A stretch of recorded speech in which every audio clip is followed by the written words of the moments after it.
we need to be the CEO of our own health. Your body is your temple it's a gift from God. As the flight attendants say every time you fly, put the mask on yourself first.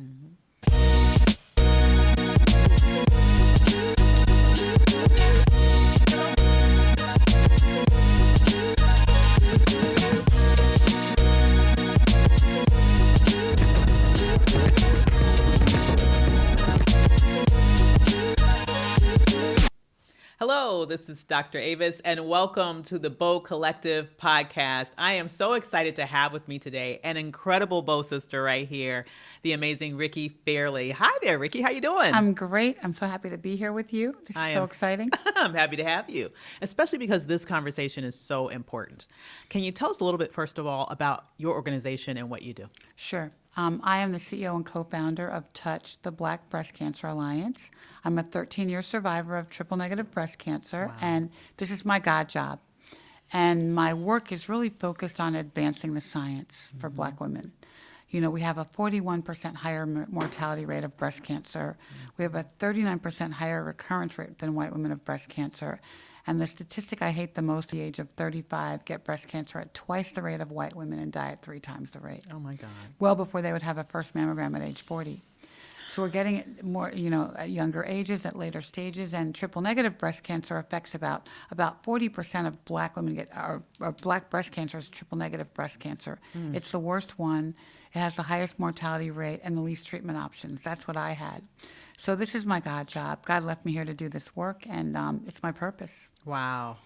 Those statistics are just Horrific. shocking, horrific, saddening. Yes.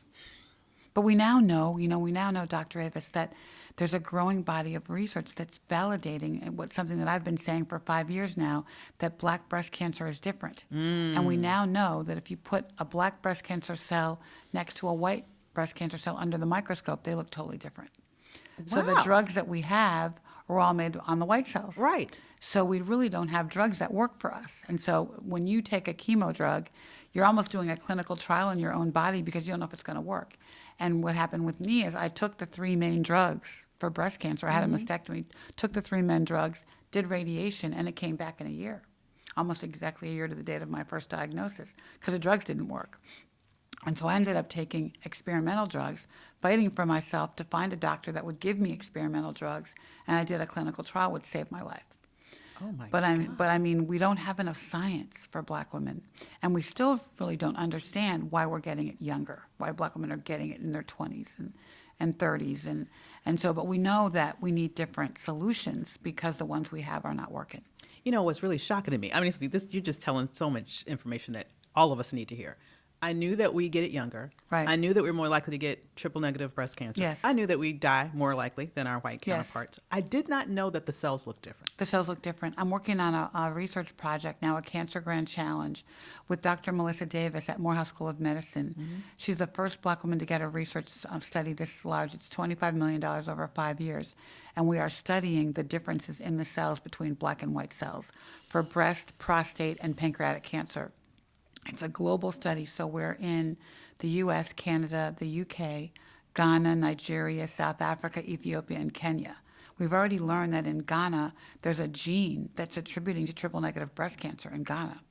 I was never tested for that gene because we don't have it here in the States. So what the science is all coming out, and she's the first Black woman to get this kind of research grant from Cancer Grand Challenge, and it's the first time where they've included kind of a patient advocate like me as part of the work. So I'm like a PI in this research, an investigator in this research study when we're studying the social determinants of health, which everybody wants to blame everything on, right? Because that's easy.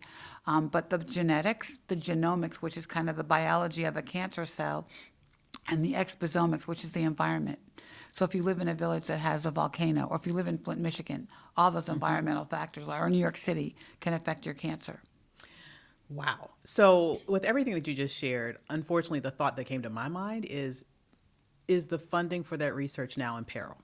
So guess what? It is a little bit. We're not sure yet. And first of all, Republicans get cancer, and so do white people. So this is a game to an extent. But the research, the Cancer Grand Challenge, is funded 40% by NIH, and then 60% by Cancer Research of the UK. So we're actually starting talks with them now just to protect ourselves. But part of my grant from this year the money I haven't gotten yet is on hold. I'm not surprised to hear that. So- but it makes me completely angry. Yeah. So it's not stopping me from doing the work. So I'll figure it out. I'll figure it out because I have to do the work. And part of the work is, we actually have a web series that we started, that's monthly web series that goes to Ghana and Nigeria and South Africa and Ethiopia. I can't stop that from happening. And we're building a glossary for the patients that we're involving in the research so they can understand what the scientists are talking about. Just kind of, explaining the science in words people can spell. Wow. I wish I had like 10 hours to talk with you about this because this is so important. Given the fact that some of the funding is imperiled, but Black women have never let circumstances stop us from what we nothing need to rains do on our for- parade. Absolutely. No is never the answer. It's always how. Exactly. Yes. I want to ask you in terms of your organization, do you fundraise from individuals? Like, how can people support this type of work? Yeah, so the majority of our funding comes from pharma grants, but we are really trying to do a better job fundraising from individuals and other sources. So yes, you can fund me if you go to my website, touchbbca.org. We have a support our mission button, and so we would love to have funding, but we are about the science. We launched a campaign 3 years ago called When We Trial, and to basically educate Black women about clinical trials.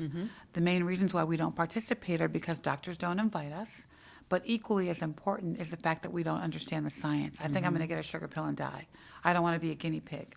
And there is no sugar pill in cancer research. I mean, that Advil you took last week, it was in a clinical trial. And the way I describe it, especially to young women, is you have the iPhone 16, right? Well, guess what? You could get the iPhone 20. What do you want for your cancer, right? Smart. So you're going to get the standard of care, Yeah. but you could get something better. And if you're under 35, under 40, and you get triple-negative breast cancer, a clinical trial is where you need to be. So we launched this big campaign, and we've now signed up 23,000 Black women for clinical trials Oh, my goodness. into our portal because it's so important to educate. And we do a lot of events across the country. I like to say we go where Black women live, work, play, pray, and slay. And so we go into the community, look women in the eye, not to health fairs, preaching to the choir, but to hair shows, to Martha's Vineyard, to Jack and Jill events, to all the sorority events, and just to get into the faces of women to say, you need to do a clinical trial. You need to understand your breast health. You need to know her story. You need to talk to grandmas on both sides of the family and understand where you came from and what your risks are. When I think about also entrepreneurs and the pressures that we're under, Yes, we make time for everything. we do, except ourselves. Yes. Except ourselves. What would you tell entrepreneurs who are watching this today around how they need to prioritize their health just as much as their... We need to be the CEO of our own health. Your body is your temple it's a gift from God. As the flight attendants say every time you fly, put the mask on yourself first. Self first, take care of your body, get checkups, make friends with your doctors. Guess what? They're entrepreneurs too. So make friends with my doctors are my girlfriends. Make friends with your doctors, take them to lunch, but do your scans, do your checks, check your breasts every month. Stand in front of the mirror, know your body. So when something abnormal happens, you feel it, you know it. We know our bodies even better than a doctor. But our young women have to learn how to advocate for themselves because they'll go present with a lump and say, oh, you're too young, baby, come back in 6 months. Well, 6 months they're metastatic or dead. So stand up for yourself, know your body, know her story. Talk to your families and be the health conduit for your family. Be the champion for the family. Be the CEO for your family. Know your numbers. Yesterday we did a screening here for the conference, and we found 3 people with diabetes that didn't know they had it. And we could have found more. That's who told me. So, we have to take care of ourselves. We have to, respect our bodies and know that, we're all invincible women. We're all amazing and invincible when we do everything for everybody, take care of everybody. I know stress caused my cancer. So I try to de-stress. The other thing is your peace is non-negotiable. My peace is non-negotiable. Boom. Right and there. You got to find the peace, find the joy. When I had cancer, I did all the medical things, but I also tried to find what were the other cancers in my life I had to get rid of. Girl. You done said a word there. And so I did. Yes. I divorced my husband of 30 years. I quit my business partners of 10 years. I moved to the beach. There you go. So, but I think you have to look for the things that bring you joy Mm-hmm. and stop the music for a minute. Powerful. Your joy, your health, non-negotiable. Non-negotiable. Your peace is non-negotiable. Oh, I love it. I love it. So listen, there are 3 concepts that the BOW Collective is focusing on this year that's Okay. meant to take our businesses higher. And for you, it's more than your business. It's your mission. It's your life's It's work. my purpose. It's your legacy. It's your impact Yeah. on the world. Choose one of these cards. Okay, I'm going to pick the middle card. Okay. And let me know which particular power word are we going to focus on? Boost. Boost. Okay. So let's look up the question that goes with boost. Boost. All righty. And your question is, what's the biggest boost you've ever received in your career? Was it a mentor, a moment, or a mindset shift? It was God. It was God. You know, I'm a marketing person by trade. I work for Coke and marketing. And I've always been an entrepreneur, and even when I worked in corporate America. And I started my first business when I was sick. I knew that I had to put my daughter through school, and I knew I could make more money if I kind of went on my own. I had 2 partners, but I said I got to do this for myself. But when I started Touch, I really didn't have enough money to start a business. COVID had just hit. People were like, "You're starting a foundation during COVID? Are you crazy?" But God said, "Go." And he was my mentor. He was my coach. He is my coach every day. And said I knew I had to jump off a cliff with God and say, "Okay, we're going to do this." And that's what I did when I had cancer. You know, my friends kept saying, "What? I don't know what to pray for. They pray for healing. What's wrong with you, Ricki?" And I said, "You know what? I don't feel that in my spirit. I knew I had to pray for God's will." And I felt like we were jumping off a cliff. "Okay, God, you got me. I got to put this kid through school. I got to stay alive. I got stuff to do, right? For my daughter, for my children." And I'm good. 13 years later, right? When I had 2 years to live, I was given 2 years to live. But when I started Touch, same thing. You know, my God said, "Go. Now's the time." And I started talking about black breast cancer. And even the black people were saying, "There's no such thing as black breast cancer." I'm like, "Yes, there is." And now it's all proven out. The science is all happening. That there is a black breast cancer. Yes, there is black prostate cancer. And mentor, it's like, I get up every morning when I'm home when I can, and I paddleboard on the water by myself with my dog, and I talk to God and get direction. "Okay, God, what are we doing today?" I love that.